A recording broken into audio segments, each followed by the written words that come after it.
Готовлю салатик для любителей селедочки и свеклы. Среднюю луковицу нарезаю перышками. В этом салате лук обязательно мариную. Пол чайной ложки соли, 1 чайная ложка сахара и уксус 9%, 2 чайные ложки.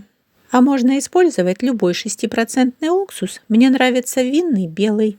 Наливаю около 100 мл горячей воды, перемешиваю и когда остынет, отправляю лук.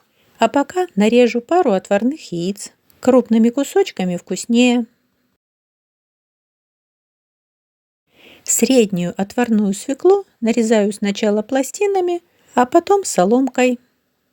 А вы на канале «Готовим с вами вместе». Разделочную доску накрываю пленкой, выкладываю готовые кусочки селедки и нарезаю вдоль, чтобы были потоньше. А пленка спасает, но не очень, все равно попадает жир. За это время лук промариновался. Сильно не отжимаю, а просто сливаю маринад, чтобы лук остался более сочным. Немного солю. Перемешиваю, чтобы соль разошлась. И добавляю 1 чайную ложку майонеза, у меня домашний.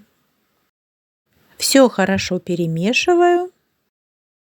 Еще нарезаю немножко зеленого лука, украшаю, и салатик готов. Приятного аппетита и готовьте с удовольствием!